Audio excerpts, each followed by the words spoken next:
सत्संग धर्म प्रेमी भाई बहनों, प्यारे बच्चों, आज आपके इस गांव में जिला उदयपुर, राजस्थान प्रदेश, जय गुरुदेव धर्म प्रचारक संस्था मथुरा की तरफ से शाकाहारी सदाचारी मानव धर्म का आत्म कल्याणकारी आध्यात्मिक सत्संग संदेश होने जा रहा। आपकी ये धरती उदयपुर यानी राजस्थान का अपने आप में देश और दुनिया में एक बहुत बड़ा महत्व है। राजस्थान को विशेष रूप से वीरों और भक्तों की भूमि माना जाता है। यहाँ बड़े बड़े राजे महाराजे, बड़े बड़े शहंशाह बादशाह पैदा हुए। तमाम भक्तों का भी नाम आता है, लेकिन दो नाम बहुत बड़े हैं। वीरों में देखा जाए, महावीरों में तो सिसोदिया वंश के प्रतापी नरेश महाराणा प्रताप का नाम उदयपुर चित्तौड़ ही नहीं सारे संसार में गूंजता है। भक्तों के इतिहास में देखा जाए तो चित्तौड़ की महारानी मीराबाई, उनका नाम पूरे भारतवर्ष में सम्मान से लिया जाता है। वैसे तीन लोगों का जीवन चित्तौड़ से प्रारंभ होता है, लेकिन उदयपुर की धरती से भी जुड़ा हुआ है। चित्तौड़ के किले का जब पतन हो गया, उस पर मुगलों ने अधिकार कर लिया था दिल्ली से आकर, तो महाराणा प्रताप उदयपुर में ही बस गए थे। चित्तौड़ में तो महारानी मीरा भी थी, लेकिन बादशाह अकबर का जब आक्रमण हुआ है, उसके पहले उन्होंने चित्तौड़ का किला छोड़ दिया था और निकल करके जंगल में मारवाड़ में गुरु रविदास के आश्रम में चली गई थी। मीराबाई के चित्तौड़ से निकल जाने के बाद तब दिल्ली के सम्राट अकबर ने चित्तौड़ पर अटैक यानी आक्रमण किया था।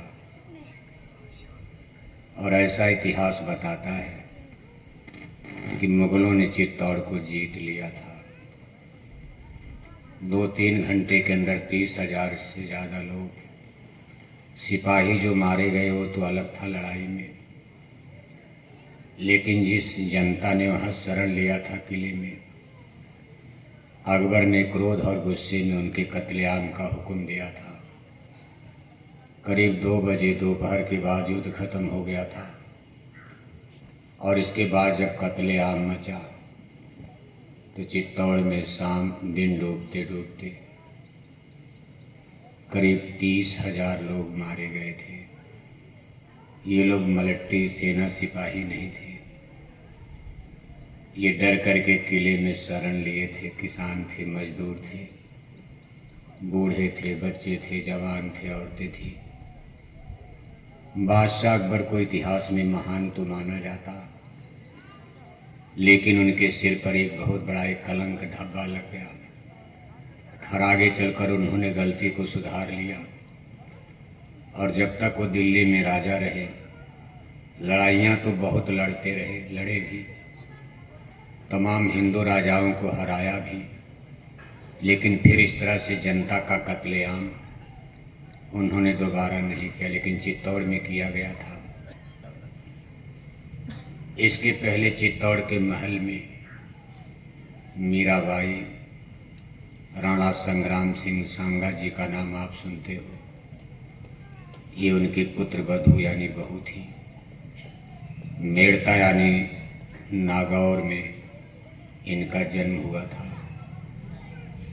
लेकिन यहाँ बहू बनकर के चित्तौड़ में आई थी। आगे चल कर के मीरा पर देखो कितनी समस्या आती है।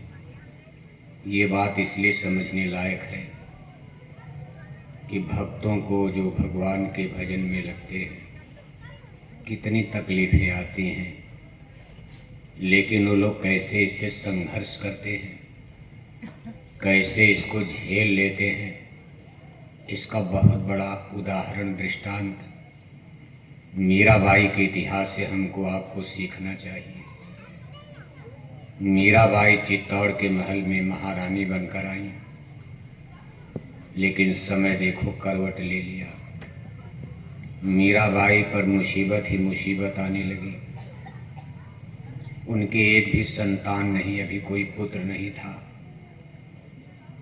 तब तक उनके पति भोज की मौत हो गई। राजा भोज उनका नाम था। ये राणा संग्राम सिंह के पुत्र थे। मीराबाई देखो विधवा बन जाती, कोई संतान भी नहीं और विधवा बन जाती है। पति के मर जाने के बाद, महाराणा के मरने के बाद उनके सामने घनघोर अंधेरा छा जाता। मीराबाई ने इसको कैसे झेला, क्योंकि ये सब घटना घटने के पहले ही उनके जीवन में एक प्रकाश लेकर के गुरु का आगमन हो चुका था। संत महापुरुष सतगुरु जिनको कहते हैं, ये जीवों को कैसे मोह माया से निकालकर शाश्वत सनातन का ज्ञान बोध कराते हैं। ये सब घटना जब चित्तौड़ में हो रही थी, उसमें मीराबाई को गुरु रविदास से उनकी मुलाकात और मिलन हो चुका था। मीराबाई ने रविदास को गुरु बना लिया था। रविदास जी की कहानी भी अजीबोगरीब है। जन्म इनका काशी यानी बनारस में, उत्तर प्रदेश में हुआ था, और ये जात में ओछी वंश, छोटी जाति थी। घर में चपड़े के जूते चप्पल, चर्मकारी का काम। उस जमाने में चमड़े का काम करने वालों को चर्मकार, चमार कहा जाता था। आज भी कहते हैं। लोहे का काम करने वालों को लोहार, लकड़ी का काम करने लगे तो कारपेंटर बढ़ई हो गए, सोने का काम करने लगे तो सोनार हो गए, खेती का काम करने लगे खेतीहर हो गए, गाय पालने का, दूध बेचने का काम करने लगे तो ग्वाला गोपाल, जिनके बाद में अहीर, यादव तमाम नाम से अलग अलग भाषाओं में। गुजरात में जाओगे तो उनको गोपालक अलग नाम से, राजस्थान में अलग नाम से, मराठा में अलग नाम से। भगवान ने तो खैर मनुष्य एक ही बनाया, लेकिन यहाँ रोजी रोजगार के नाम पर क्लासिफिकेशन, वर्गीकरण, बंटवारा हो गया, जातियाँ बन गई, धर्म बन गए, वंश बन गए, और अब इसी का हम लोग झगड़ा करते रहते हैं। और अभी मौत आ जाए तो सब जाति धर्म खत्म हो जाता। मर करके फिर आत्मा अपने कर्मों का फल भोगती। न वहाँ कोई ब्राह्मण, न क्षत्रिय, न यादव, न हरिजन, न पटेल, न गुजर, न राजा, न रंक, न हिंदू, न मुसलमान। मौत के बाद फिर सब बराबर। लेकिन देखो ये बाहरी व्यवहार यहाँ का संसार है। बहुत बड़ी दुनिया है, घर में भी सब लोग बराबर नहीं हो सकते।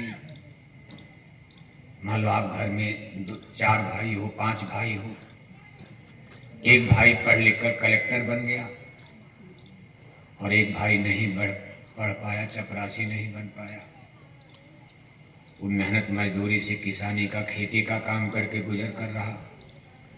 जो भाई कलेक्टर बन गया उसकी तो उदयपुर में बहुत बड़ी कोठी बंगला बन जाएगा, और जो भाई नहीं, क्या सभी कलेक्टर बन जाएंगे? एक भाई डॉक्टर बन गया, एक भाई इंजीनियर बन गया, कोई मास्टर बन गया, लेकिन सब भाई तो बनते नहीं। एक ही बाप के पुत्र हैं सब। सबके लिए वही पैसा। बाप तो चाहता भाई सबको बना दिया जाए। ऐसा था नहीं कि बाप पक्षपात करेगा, उनको ज़्यादा पैसा दिया, उनको ज़्यादा खर्चा किया, इसको नहीं किया, ऐसा नहीं होता। पिता तो सबके लिए पिता है, माता सबके लिए बराबर होती है, लेकिन कोई भी पिता अपने पुत्रों को बराबर नहीं कर पाता। कुछ न कुछ डिफरेंस, अंतर, गुण में, धर्म में, कर्म में, अमीरी में, गरीबी में। कोई भाई बहुत अमीर हो जाता और कोई भाई देखो बहुत गरीब हो जाता। समाज में देखो आप, एक परिवार की स्थिति देखो आप, इसी तरह से इतना बड़ा ये संसार है। सारे संसार के सबके पिता तो भगवान एक ही परमात्मा है, लेकिन परमात्मा भी इस भौतिकी धरातल पर सबको बराबर नहीं किया जा सकता। कोई आंख का अंधा पैदा होता है, कोई कान का बहरा पैदा होता, कोई जबान का गूंगा पैदा होता, कोई पैर का लंगड़ा पैदा होता। कितने बच्चे जन्म से ही रोगी बीमार पैदा होते, जीवन भर टिकिया टेबलेट खाओ, अंत में मरी जाते। इन्हीं भगवान भी यहाँ सबको बराबर नहीं कर सकते, क्योंकि यहाँ कर्म कॉन्स्टिट्यूशन ऑफ गॉड, ईश्वर का कर्मों का विधान चलता। जैसा बोया वही काटा। कोई खेत में गेहूं बोएगा, गेहूं काटेगा। कोई चना बोएगा, चना काटेगा। मटर बोएगा, मटर काटेगा। ये नहीं कि कोई चना बो करके मटर काट लेगा, ऐसा नियम नहीं होता। यहाँ मृत्यु लोक का नियम है। जैसा करोगे वैसा भरोगे, जैसा बोओगे वही काटोगे। कर्म प्रधान विश्व रचि राखा, जो जस करे सो तस फल चाखा। अब इसमें भगवान का दोष नहीं है, हमारे आपके कर्म हैं, अच्छे बुरे पाप पुण्य कर्म। यहाँ जैसे जैसे हम आप करते हैं कर्म बीज, इसका परिणाम हमको आपको भोगना पड़ता। अच्छे कर्म करोगे सुख मिलेगा, बुरे कर्म करोगे दुख मिलेगा। इसी तरह ये संसार सतयुग त्रेता द्वापर कलयुग से चल रहा है। कोई रो रहा है, कोई हंस रहा, किसी के घर में बच्चा पैदा